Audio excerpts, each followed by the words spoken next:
Good morning everyone. जय देवी competition classes में आप सभी लोगों का स्वागत है।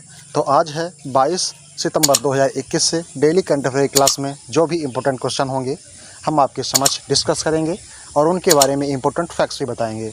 तो चलते हैं अपने हम आज के पहले क्वेश्चन की तरफ।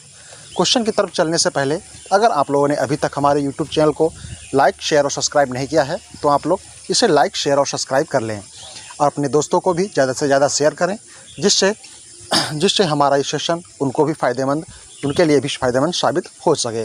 तो आप लोग उन्हें शेयर कर दें और ज़्यादा से ज़्यादा आप लोग शेयर करते रहें भैया। तो चलते हैं, देखते हैं आज का हमारा पहला क्वेश्चन कौन सा बना हुआ है। तो पहले क्वेश्चन की तरफ चलते हैं। पहला क्वेश्चन हमारा कौन सा है, तो पहला क्वेश्चन देख लेते हैं। तो पहला क्वेश्चन हमारा है, देखते हैं। तो हाल ही में अंतर्राष्ट्रीय शांति दिवस कब मनाया गया है? तो हाल ही में अंतर्राष्ट्रीय शांति दिवस कब मनाया गया है, तो ये आपको बताना है। तो आप देखें और बताएं। तो इसमें हमारा पहला ऑप्शन है 10 सितंबर, दूसरा ऑप्शन है 14 सितंबर, तीसरा ऑप्शन है 16 सितंबर और चौथा ऑप्शन है 21 सितंबर। तो इसमें अंतर्राष्ट्रीय शांति दिवस कब मनाया गया है? तो अंतर्राष्ट्रीय शांति दिवस मनाया गया है 21 सितंबर को।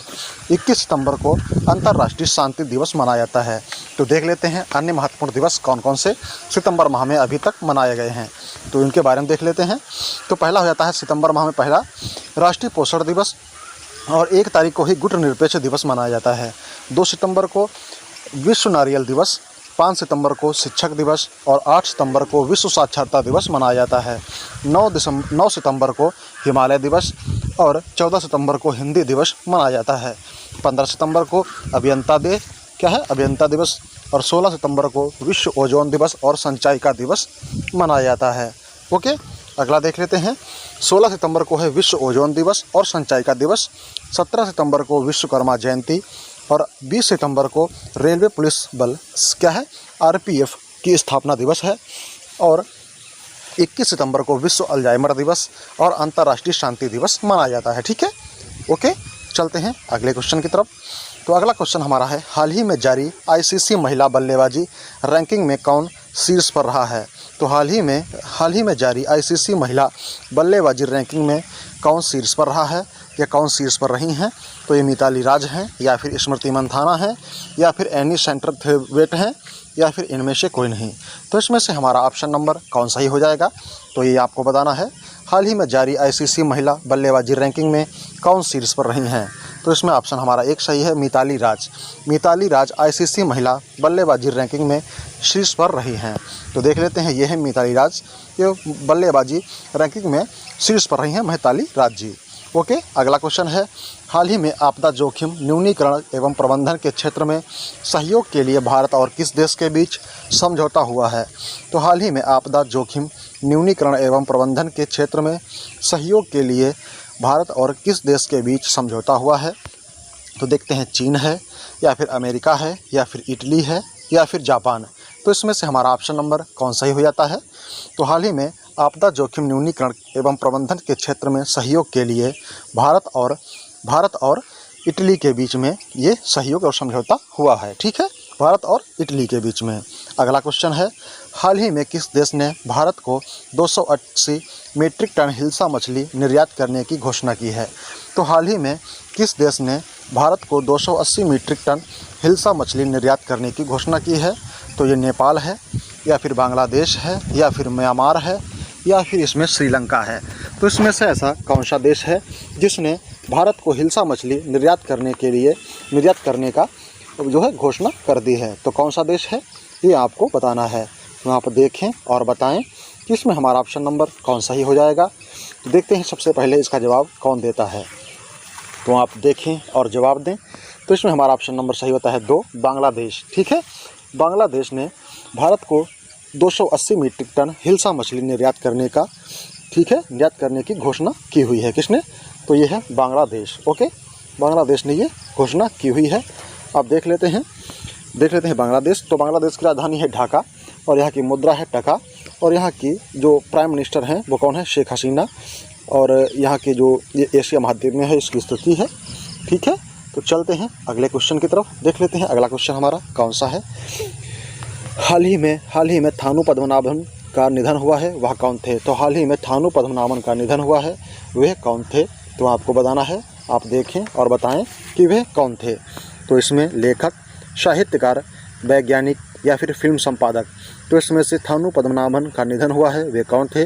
तो वो एक वैज्ञानिक थे। ठीक है, वो एक वैज्ञानिक थे। तो ये हैं थानू पद्मनाभन का निधन हुआ है, वह एक वैज्ञानिक थे। ओके, अगला क्वेश्चन है, IMF ने किस देश के लिए दिए जाने वाले फंड को रोक दिया है?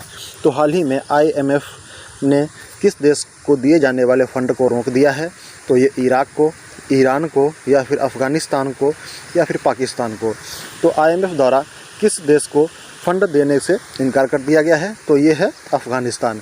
अफ़गानिस्तान को IMF ने फंड देने के लिए मना कर दिया है। ठीक है, तो IMF का मुख्यालय वाशिंगटन DC, संयुक्त राज्य अमेरिका। स्थापना जुलाई 1944। प्रबंध निदेशक कौन है? तो क्रिस्टीना लेगार्ड। ठीक है, क्रिस्टीना लेगार्ड ये जर्मनी की हैं, ये यहाँ के प्रबंध निदेशक हो जाते हैं IMF के। ठीक है, अगला क्वेश्चन है, हाल ही में भारत में क्या है, एम्ब्रेन का ब्रांड एम्बेसडर किसे बनाया है? तो हाल ही में भारत में एम्ब्रेन का ब्रांड एम्बेसडर किसे बनाया गया है? तो ये कृति सेनन है, दिशा पाटनी है, विराट कोहली हैं या फिर सुरेश रैना है। तो इसमें से हमारा ऑप्शन नंबर सही है 2, दिशा पाटनी। दिशा पाटनी को भारत में एम्ब्रेन का ब्रांड एम्बेसडर बनाया गया है। तो ये है दिशा पाटनी, इन्हें ही एम्ब्रेन का ब्रांड एम्बेसडर भारत में बनाया गया है। अगला क्वेश्चन है, कौन सी राज्य सरकार लोक कल्याण और सूरज अभियान का आयोजन कर रही है? तो हाल ही में कौन सी राज्य सरकार लोक कल्याण और सूरज अभियान का आयोजन कर रही है? तो ये छत्तीसगढ़ राज्य है, मध्य प्रदेश है या फिर असम है या फिर मेघालय। तो इसमें से हमारा ऑप्शन नंबर कौन सही हो जाता है, ये आपको जवाब देना है। तो आप देखें और बताएं, तो इसमें हमारा ऑप्शन नंबर कौन सही है। तो जल्दी करें, देखते हैं सबसे पहले इसका जवाब कौन देता है। तो इसका जवाब हमारा हो जाएगा मध्य प्रदेश। मध्य प्रदेश राज्य सरकार ने लोक कल्याण और सूरज अभियान योजना शुरू कर रही है। कौन? तो मध्य प्रदेश। मध्य प्रदेश में अन्य योजनाएं कौन चल रही हैं? तो कोरोना से जागरूकता के लिए युवा शक्ति कोरोना मुक्त अभियान शुरू किया गया है। और क्या है, कोविशेप मध्य प्रदेश में एक सड़क का नाम कोरोना वायरस के प्रति जागरूकता के लिए रखा गया है। एनीमिया मुक्त भारत सूचकांक में मध्य प्रदेश प्रथम स्थान पर रहा है। और अगला है, एशिया के सबसे लंबे और विश्व के 5वें सबसे लंबे हाई स्पीड ट्रैक का उद्घाटन भी इंदौर में भारी उद्योग मंत्री के द्वारा किया गया है। और अंकुर योजना के तहत नागरिकों को पेड़ लगाने के लिए सम्मानित किया जाएगा। कहाँ? ये मध्य प्रदेश में। इंदौर देश का पहला वाटर प्लस शहर घोषित किया गया है, ये मध्य प्रदेश का। ठीक है, तो देख लेते हैं। मध्य प्रदेश में EFIR पंजीकरण सेवा शुरू हुई है। पहला railway coach washing plant Habibganj में स्थापित हुआ है। और एक जिला एक शिल्प अभियान, ये भी मध्य प्रदेश में शुरू हुआ है। संकल्प योजना उमरिया जिले में बुजुर्गों की सहायता के लिए प्रदान किया गया है। अगला क्वेश्चन देखते हैं, हाल ही में अगले वायुसेना अध्यक्ष के रूप में किसे घोषित किया गया है? हाल ही में अगले वायुसेना अध्यक्ष के रूप में किसे घोषित किया गया है? तो ये BR चौधरी हैं, सुखवंत सिंह हैं, अभिकांत सिंह हैं या फिर खुशवंत सिंह हैं। तो इसमें से हमारा ऑप्शन नंबर कौन सही हो जाएगा, ये आपको जवाब देना है। तो इसमें हमारा ऑप्शन नंबर 1 सही है, BR चौधरी। BR चौधरी को अगले वायुसेना अध्यक्ष के रूप में घोषित किया गया है। तो ये हैं BR चौधरी, इन्हें ही अगले वायुसेना अध्यक्ष के रूप में घोषित किया गया है। अगला क्वेश्चन देखते हैं, हाल ही में OECD ने वित्त वर्ष 2022 में भारत की विकास दर कितने प्रतिशत रहने का अनुमान लगाया है? हाल ही में OECD ने वित्त वर्ष 2022 में भारत की विकास दर कितने प्रतिशत रहने का अनुमान लगाया है? 9%, 10% या फिर 11% या फिर 9.7%। तो इसमें हमारा ऑप्शन नंबर सही है, ऑप्शन नंबर 4, 9.7%। OECD, तो OECD के बारे में देखते हैं। OECD के मुख्यालय पेरिस है, स्थापना इसकी 1961 में हुई थी। तो इसने 2022 में भारत की विकास दर 9.7% रहने का अनुमान लगाया है। अगला क्वेश्चन है, हाल ही में शंघाई सहयोग संगठन का 9वां सदस्य देश कौन बना है? तो हाल ही में शंघाई सहयोग संगठन का 9वां सदस्य देश कौन बना है? इराक है, ईरान है, कुवैत है या फिर अफ़गानिस्तान है। तो इसमें से हमारा ऑप्शन नंबर कौन सही है? सही, यह शंघाई सहयोग संगठन का 9वां सदस्य बना है ईरान। कौन बना है? ईरान बना है। तो देखते हैं ईरान के बारे में। ईरान की राजधानी या सबसे बड़ा शहर तेहरान हो जाता है। निवासी ईरानी, सरकार शरिया सरकार है यहाँ पर। सर्वोच्च नेता अयातुल्लाह अली खोमैनी और राष्ट्रपति हसन रूहानी। प्रथम उपराष्ट्रपति यहाँ पर कौन थे? तो यहाँ पर परवेज दाऊदी, ठीक है, परवेज दाऊदी यहाँ पर पहले उपराष्ट्रपति थे। अगला क्वेश्चन है, हाल ही में अमेरिका और रूस में स्थित 2 चोटियों को फतह करने वाली सबसे तेज भारतीय कौन बनी है? हाल ही में अमेरिका और रूस में स्थित 2 चोटियों को फतह करने वाली सबसे तेज भारतीय कौन बनी हैं? तो ये अन्ना जॉर्ज हैं, गीता समोता हैं, BR चौधरी जी हैं, या इनमें से कोई नहीं। तो इसमें हमारा ऑप्शन नंबर सही है 2, गीता समोता। गीता समोता ने अमेरिका और रूस में स्थित 2 चोटियों को फतह करने वाली सबसे तेज भारतीय बन गई हैं। तो ये हैं गीता समोता। ये अमेरिका और रूस में स्थित 2 चोटियों को फतह करने वाली सबसे तेज भारतीय गीता समोता बनी हैं। ये CISF की अधिकारी हैं। ओके, अगला क्वेश्चन है, हाल ही में IPL की एक टीम के लिए 200 मैच खेलने वाले पहले खिलाड़ी कौन बने हैं? तो IPL में एक ही टीम के 200 मैच किसने खेले हैं? तो विराट कोहली हैं, रोहित शर्मा हैं, सुरेश रैना हैं, या फिर इनमें से कोई नहीं। तो इसमें से हमारा ऑप्शन नंबर सही है 1, विराट कोहली। विराट कोहली ने एक ही टीम से 200 मैच खेलने वाले पहले IPL खिलाड़ी बने हैं। अगला क्वेश्चन है, हाल ही में ADB ने किस देश को $60 मिलियन ऋण को मंजूरी दी है? तो हाल ही में ADB के द्वारा किस देश को $60 मिलियन ऋण की मंजूरी दी गई है? तो ये बांग्लादेश है, नेपाल है, भूटान है, या फिर म्यांमार है। तो इसमें से हमारा ऑप्शन नंबर सही है 2, नेपाल। नेपाल देश को ADB ने $60 मिलियन ऋण को मंजूरी दी हुई है। तो देखते हैं नेपाल। तो नेपाल के बारे में देखते हैं। नेपाल की राजधानी काठमांडू, मुद्रा नेपाली रुपया, राष्ट्रपति विद्यादेवी भंडारी हैं, प्रधानमंत्री शेर बहादुर देउवा। नेपाल में भारतीय राजदूत श्री विनय मोहन पात्रा जी हैं। नेपाल का राष्ट्रीय पक्षी हिमालयन मोनाल। राष्ट्रीय पोशाक दौरा सुरुवोला। पुरुष में गानो चोली, महिला में है ये, ठीक है।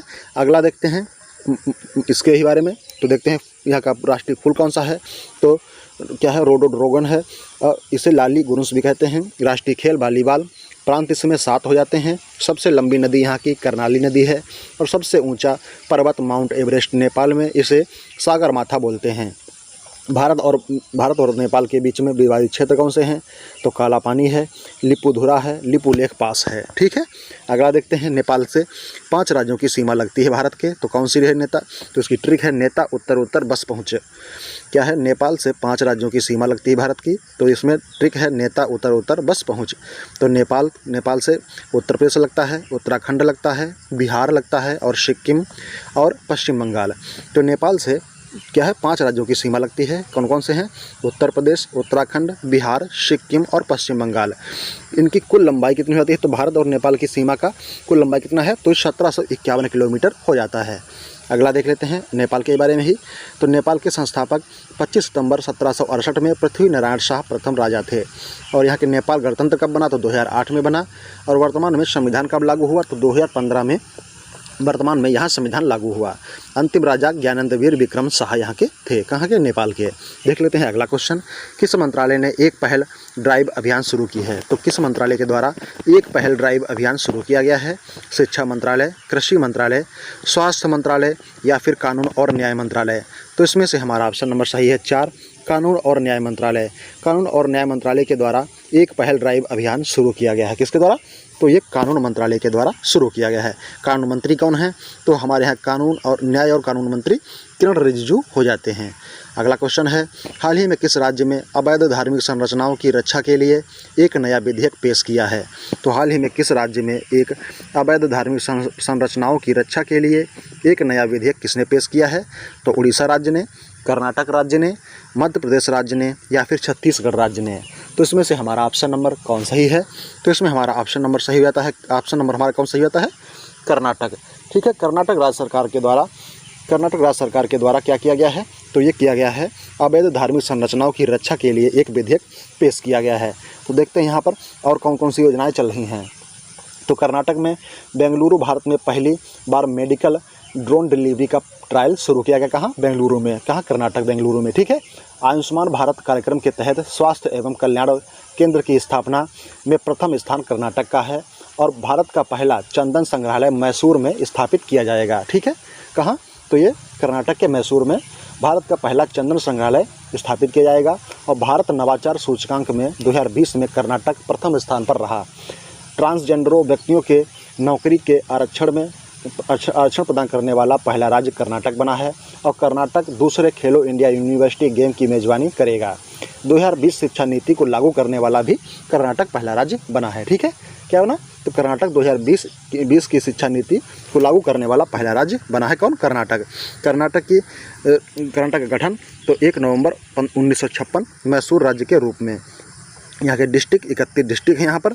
और राजधानी बेंगलुरु। राज्यपाल हैं थावरचंद गहलोत। मुख्यमंत्री बसवराज बोम्मई। लोकसभा में यहाँ पर विधानसभा में 224 और विधान परिषद में 75 सीटें हैं। लोकसभा में 28 और राज्यसभा में 12 सीटें यहाँ पर हो जाती हैं। कहाँ? तो ये कर्नाटक में। कर्नाटक के बारे में और देख लेते हैं। तो यहाँ का राज्य पशु क्या है? हाथी। राज्य पक्षी इंडियन रोलर। और राज्य फूल कमल का फूल है। और राज्य की वृक्ष यहाँ पर चंदन का वृक्ष है। यहाँ के राज्य उत्सव तो यहाँ के गोरी उत्सव, कंबाला उत्सव, मैसूर दशहरा और करावा उत्सव, ठीक है, यहाँ के हो जाते हैं। तो आज के हमारे क्वेश्चन यहीं समाप्त होते हैं। Thank you, thanks for watching, धन्यवाद। अगर आप लोगों ने अभी तक हमारे यूट्यूब चैनल को लाइक शेयर सब्सक्राइब नहीं किया है तो आप लोग इसे लाइक शेयर और सब्सक्राइब कर लें। अपने दोस्तों को भी सुझाव दें कि वो हमारे चैनल को लाइक शेयर और सब्सक्राइब करें। Thank you, thanks for watching, धन्यवाद। अगर आप लोगों को इसकी PDF फाइल चाहिए है तो हमारे Telegram channel Jaidevi computer classes पर जुड़ें और वहाँ से आप लोग नित्य करंट अफेयर और अन्य एग्जामों की आप PDF फाइल प्राप्त कर सकते हैं। तो thank you, thanks for watching, धन्यवाद।